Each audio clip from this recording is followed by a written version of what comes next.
कष्ट कोई सखा। देखो संबंध सखा का है, इसलिए भगवान ने सुदामा को याद किया, अब सुदामा ने भगवान को याद किया। संबंध क्या पिता का, चाहे पुत्र का, चाहे सखा का, चाहे भक्त का और चाहे चाचा का संबंध।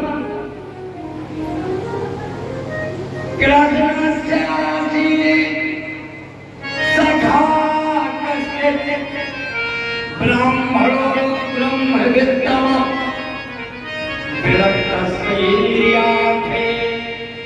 प्रसन्नात्मा जितेन्द्रियः।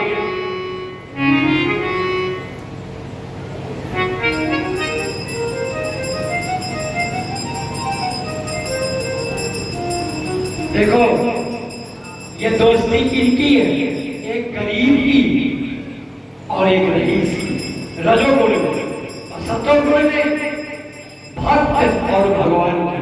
कौन सा भक्त? निष्काम भक्त।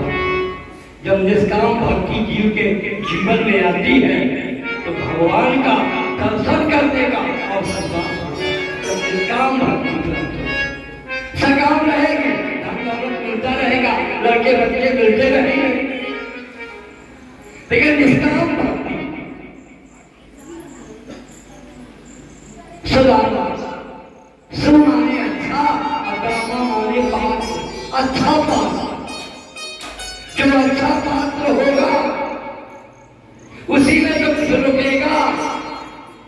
पात्र में दम होना चाहिए। शेरनी का दूध सोने के बर्तन में दूधा जाता है, अन्य बर्तनों में छेद कर दिया, इसलिए सोने के बर्तन में शेरनी बनी। और ये भारत जो भारत नाम पड़ा है, ये बचपन में जब छोटा था तो ये अपने पिता के सामने तो शेर के अपने पिता के सामने शेर के दांतों को गिन दिया। पिताजी का एक कुत्ता नहीं है, शेर है। पिताजी मैं भी बिलाड़ी नहीं हूँ, शेर बचपन में शेर के दांत नीचे, उस पर इसका नाम भारत। और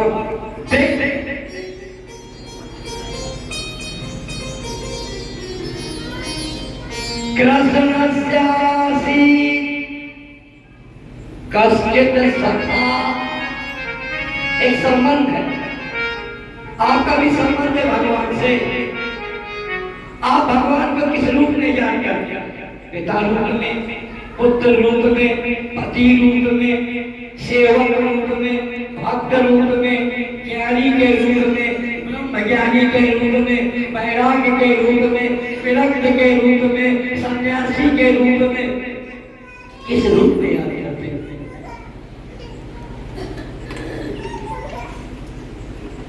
कासे सखा सुदामा, अच्छा पात्र। अगर अच्छा पात्र बन जाए ना तो परमात्मा को मिलने में टाइम नहीं। एक भक्त कहता है, प्रभु तेरी करुणा में कमी नहीं, योग्यता में कमी रह जाती है।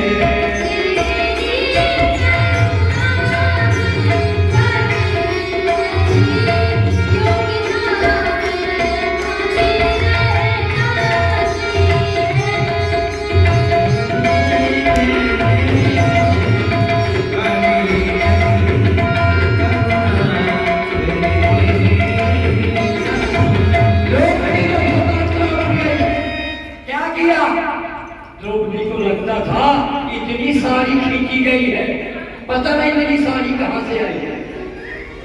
लेकिन जहां भगवान ने वस्त्र अवतार दिया, अंबर से लेकर अंबर साड़ी ही नारी है कि नारी की साड़ी।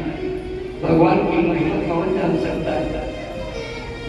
भगवान की महिमा केवल भक्त जान सकता है, जीव नहीं।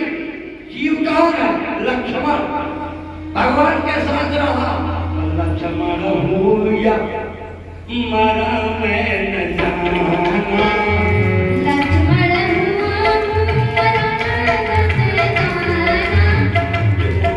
चाहे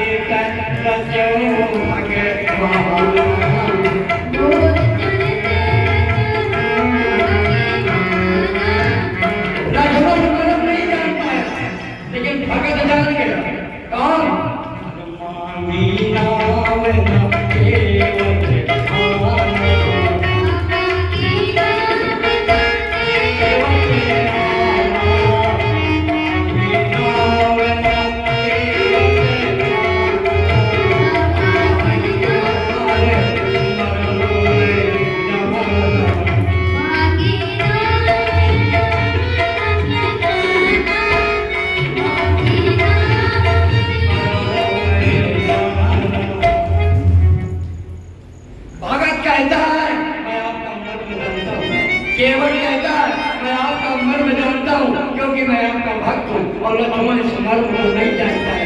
क्यों? क्योंकि बीच में माया की सीता जीव लक्ष्मण, भगवान राम ब्रह्म है, जीव ब्रह्म से मिलना चाहता है लेकिन बीच में माया है। और जब माया का हट गई तो जीवात्मा लक्ष्मण परमात्मा राम से मिल गई। ये बीच में यही तो है, यही माया तो है जो जीव को परमात्मा से मिलने नहीं देती और अपने धंधों में डालकर रात दिन तक पाती है।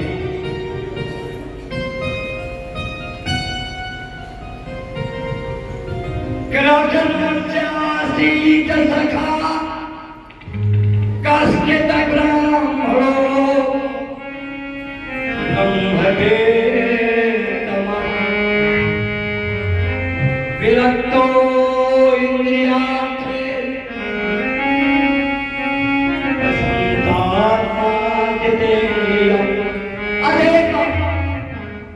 जो शांत कौन होता है गुप्ता जी?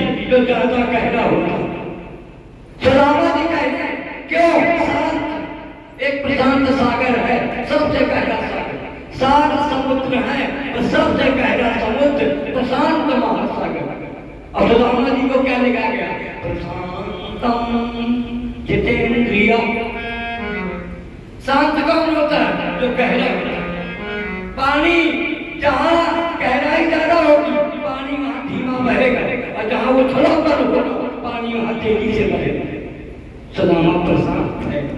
प्रशांत सागर सबसे गहरा सागर है सातों सागरों में। जो गहरा है वो शांत है। शांताकारं भगवान को लिखा गया क्योंकि भगवान से ज्यादा गहरा कौन होगा? शांताकारं भुजगशयनं पद्मनाभं सुरेशं विश्वाधारं गगनसदृशं मेघवर्णं शुभांगं लक्ष्मीकान्तं कमलनयनं योगिरमे ध्यानं वन्दे विष्णुं भवभयहरं सर्वलोकैकनाथं।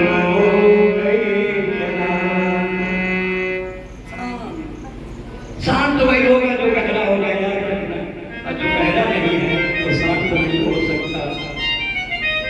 भरत जी गहरा था इसलिए शांत था। क्या कह रहा था? आज्ञा वापस जाओ, मैं आजीवन वनवासी बन कर रहूंगा। अच्छी आप जाइए ना घर, मैं आजीवन वनवासी बन कर रहूंगा। अपने रहते हुए आपको तकलीफ उठाने की क्या जरूरत है भैया? हमने इसीलिए जन्म लिया था, विधाता से मांगा था कि अग्रज की बड़े की जय की सेवा करने का हमें सौभाग्य मिले। वो सौभाग्य हमसे न छीनिए। सुनो, एक बार भगवान द्वारिकाधीश के साथ भगवान जब भी भोजन करो तो भोग लगा कर करो। अगर भोग न लगाओगे तो 7 जन्म तक की गरीबी है। एक बार संदीपन के आश्रम में भगवान श्री कृष्ण और सुदामा ये दोनों प्रातःकाल नगरी लेने के लिए गए और गुरु माता के अंदर करुणा थी। माताओं में अगर करुणा न होना वो माता नहीं है, नागिन। करुणा होनी चाहिए। क्या जाना चले भून कर चने डाल दिया, बेटा अगर भूख लगे तो इन चनों को खा लेना और लकड़ी काट कर जल्दी आ जाए। अब ये दोनों गए। अब वहां जब लकड़ी काटी तो पानी बरसा और पानी में ठंड में ये लोग कांपने लगे। भगवान ने कहा सुदामा से, गुरु माता ने जो चना दिए थे लाओ तो खा लिया जाए, भूख लगी है। सुदामा ने अकेले चनों को चबाया और भगवान से कहा कि गुरु माता ने जो चने दिए थे वो गिर पड़े हैं मार्ग में। तो कहा ये तुम्हारे दांतों से आवाज कैसे आ रही है? अरे कहा ये ठंड से दांत कटकटा रहे हैं। भगवान ने कहा सुदामा 7 जन्म तक की गरीबी का मैं तुम्हें श्राप देता हूँ, तुमने बिना भोग लगाए और तुमने भोजन ग्रहण किया है, जाओ 7 जन्म तक तुम्हारे घर में गरीबी का वास। सुदामा दोनों लौट आए और लौट करके सुदामा के जीवन में आज इतनी बड़ी गरीबी है कि उसकी पत्नी क्या करती है, अपने बच्चों को 7 दिन तक चूल्हा नहीं चलता तो जो रुई पड़ी है करके उनको बांध देती है पेट में ताकि ये आवाज ना निकाल सके। एक बार अपने पति को बुलाया, महाराज मैं लक्ष्मी पति की पूजा करती हूँ, फिर भी मेरे घर में गृहस्थी कम, ऐसा क्यों? क्या आपसे कोई अपराध हो गया है? मुझसे एक भूल हो गई, मैंने भगवान का भोग लगाए बिना ही भोजन ग्रहण किया। भगवान का अगर भोग लगा दिया जाए तो भोजन प्रसाद बन जाता है और जब प्रसाद बनता है तो शरीर में रोग को पनपने नहीं देते, चाहे नहीं देते। एक दिन बच्चों को बहुत भूख लगी, माँ ने कहा बेटा जाओ चाचा के पास चले जाओ और कह देना चाचा से 4